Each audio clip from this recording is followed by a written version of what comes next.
Susan Cingari here with Charles Titegen, the father of 12-year-old Claire Titegen, who was brutally bullied at school, starting at a very young age. Welcome to the show, Charles. Thanks for joining us today. I'm happy to be here. Thank you. When did the bullying start with Claire? I know it was at an early age, but how far back does it go then? At least first grade. You know, and you have to look at the bullying in a different way. I mean, it grows, it changes, it evolves the older the child gets. But in first grade, it's just not involving her. No birthday parties, no play dates. You know, so that's sad. She knows that something's not right. And then second grade, it continues. Third grade, you see a personality shift in her where she knows she's not being invited to birthday parties, you know. And she's not being included at the playground, okay?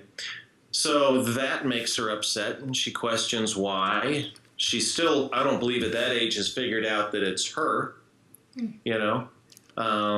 Fourth grade is, I think, when, with her, the light went off. She realized that she's being targeted, and she's not being included, and it's her. There's something wrong with her. So then she's very intuitive. She's very observant. So now she starts mimicking everybody's behavior, and that just made it worse. Wow. They could tell. And so you go to all the carnivals and all the plays and all the school events, and the kids are basically just running from her as she's following behind them. And then the more she would push to be popular and to be accepted, the more they would push back. So fifth grade is when the violence started. More physical pushing, more verbal abuse.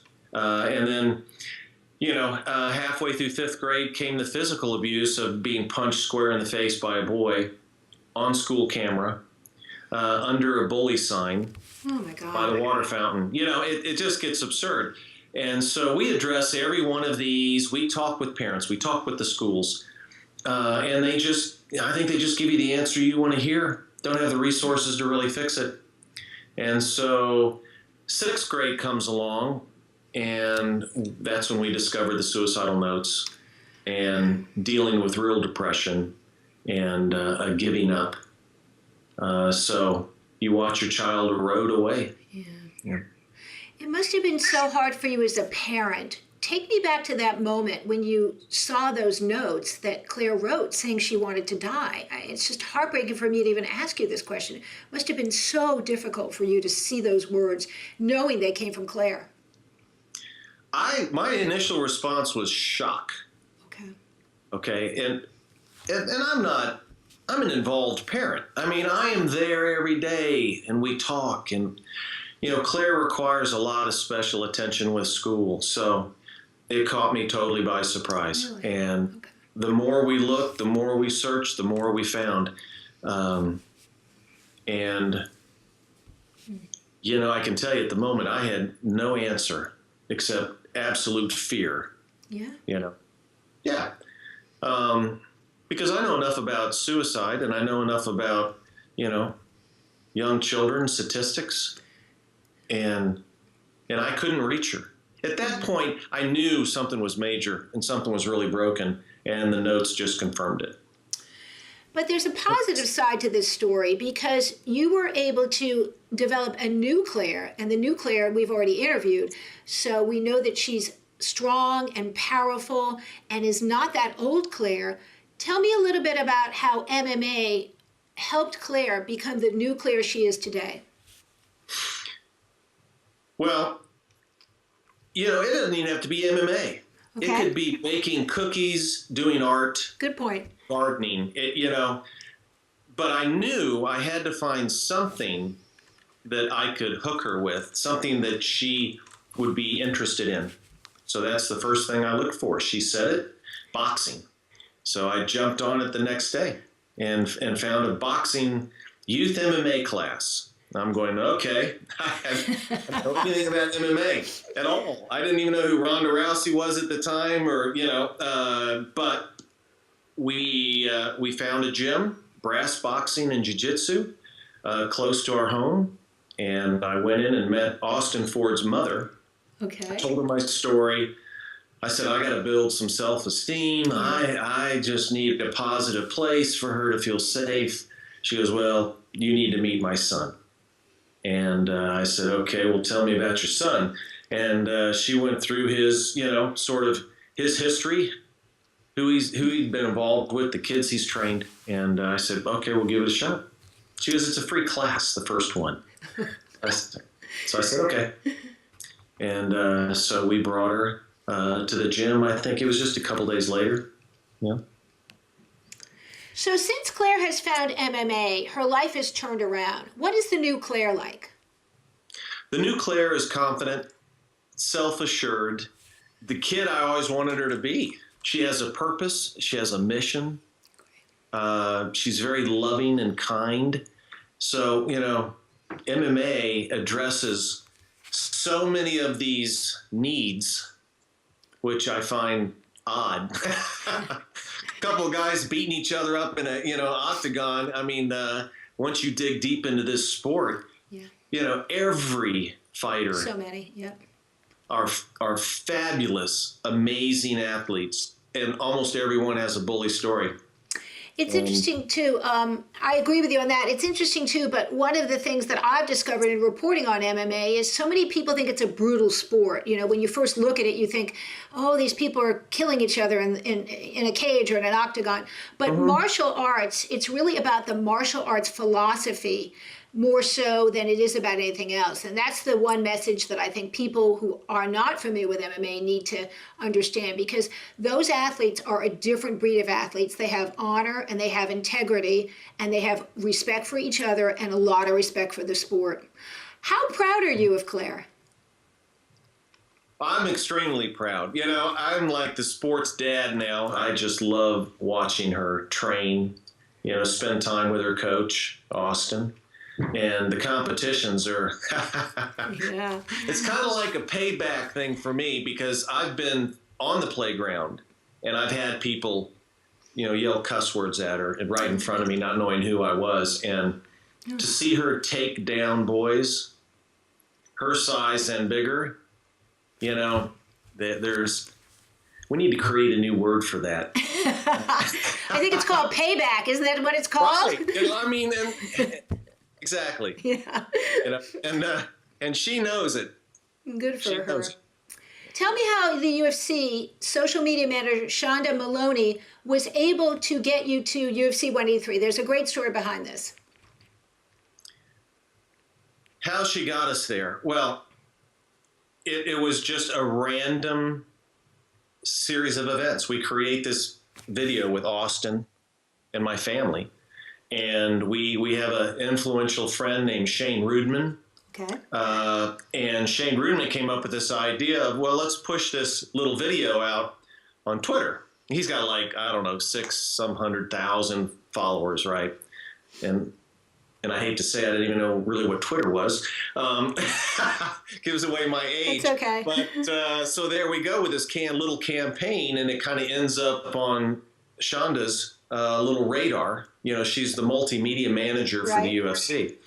So she contacts us, and then she starts to correspond with Claire, and she loved the story. Walked into Dana's office, said, you have got to see this story. And if you've seen the long video, there's this part where you think she's died in the video. Well, she shows it to Dana, and he goes, I don't want to see this video. The girl dies. Right? And she goes, no, watch it. So he watches it a couple more minutes, and he says, man, this is awesome. And he calls Ronda, and all the other, producers come in, and he says, we want to make something out of this. And so then we're notified that the UFC has big plans for this story. And so that big plan led to the first step, which was going to Las Vegas, and what they did for Claire, it was amazing. Amazing. You can get this VIP experience and on, but she had a personal tour, a personal escort from the moment she arrived, walked her down to her seat that had her name on it, front row to everything. She got to go to behind the stage, the weigh-in, meet everybody that had just got their weight, And you know how tired and hungry they are. Every one of them stopped and shared their story with Claire. And it was just one event after another. She got to go post-fight. I guess it was where the newscasters are there and they're doing the interviews with Dana. So they rolled out the red carpet and then some. And Claire also won a big award, right? She did. Well, she accepted a big award. Well, it was the fighters only MMA awards, and the UFC was presented with, I believe it's called the best promotion. So Shonda goes, would you like to come upstage with me? Oh, how exciting. To Claire. And Claire goes, well, okay. So they go upstage, and Claire walks up and is given the golden envelope, you know, and accepts the award for the UFC. And of course, that was televised and quite an event. And so Shonda goes and Shonda goes and explains Claire's story to the audience. And she gets a standing ovation. Everybody's clapping and for Claire and the story. And it was something.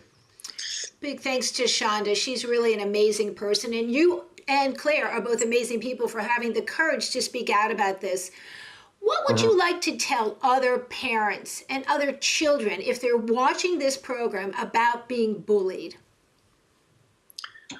Well, first thing, I think children need to understand what's happening.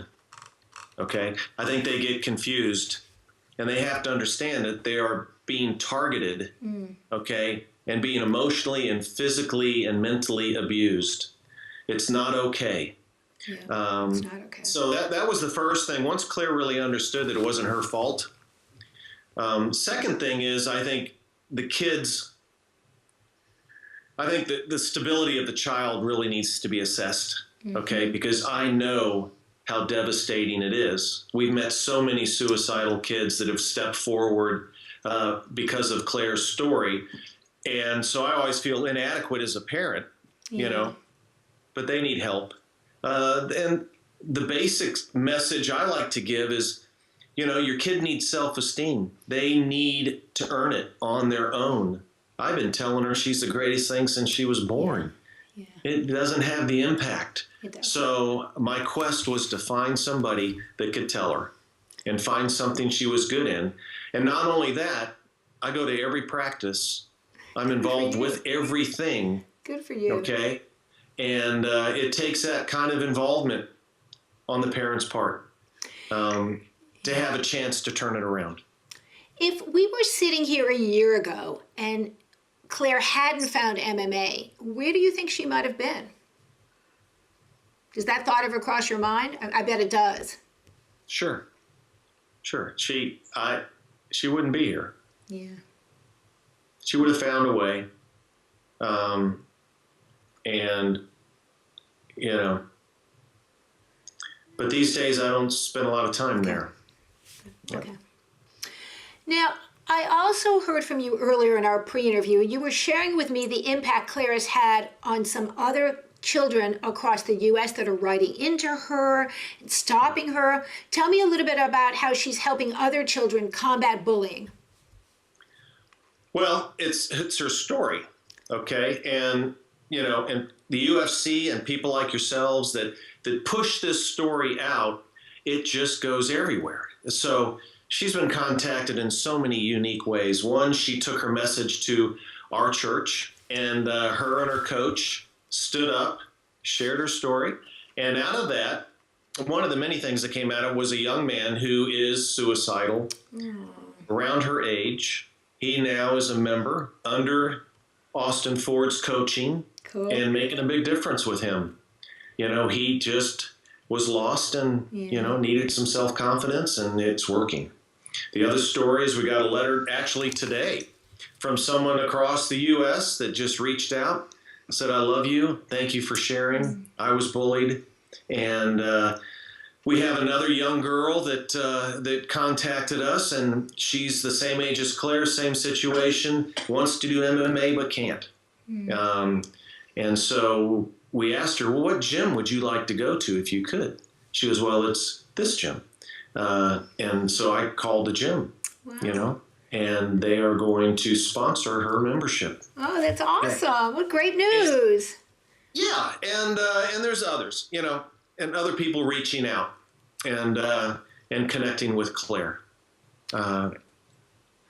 What do you hope for down the road? What would you like to see done if you had an opportunity to change the way bullying is being addressed in schools and to change the way the perception of bullying is? Because bullying is not something that has not gone on. It's been going on for years. I was bullied in school. You were probably bullied in school. Many of the MMA athletes have been bullied in school. But it only takes one person like yourself in this story to inspire others.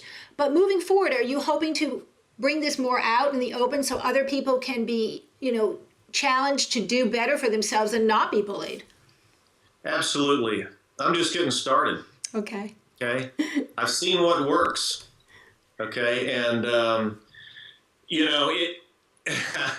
it's kind of a loaded question because I tell you, the first person I won't get to, but okay. it's where I would love to start, and that's the public school system. Right. Okay.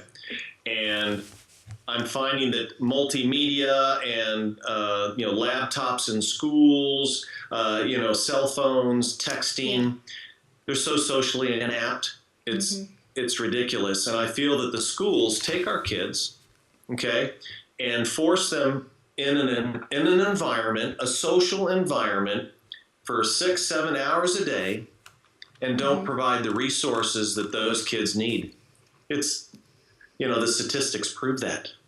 Not only bullying, but early pregnancy, drug use, dropout rates, socially just ignorant kids walking around that can't even make a phone call, can't even talk to one another. And it's getting worse. So that's where I would love to start, but I'm not going to. I'm working my way up to, getting Austin Ford, my daughter, into all the public schools locally. Right. She's already gone to the school where she got punched in the face. Okay. Stood in front of those students with her coach, and so we're starting there. We're building a public charity. Wow, okay? Great. And in that public charity, we want to be able to offer scholarships for kids, to get involved in sports. Austin's gym, we'll be there. There'll be 2 or 3 kids roll up on bikes, come in, take the free class, and leave. It's no money. They need it. So they're reaching out for something. I would also like to be able to, give an education to the kids that are affected by it, and the ones that are doing it. There's something broken in those kids. Yeah. Okay. But I want the schools to man up, and I want them to, let's drop home ec and let's put a little psychology and social skills in its place. Make it a priority. But that's some of my passions. Charles Titegen, thank you so much for taking the time to speak with me. Your story is inspiring. You're very brave for coming out and sharing it with us and our viewers today. And I wish you good luck, and I look forward to speaking with you again. Thank you. Thank Pleasure you. to meet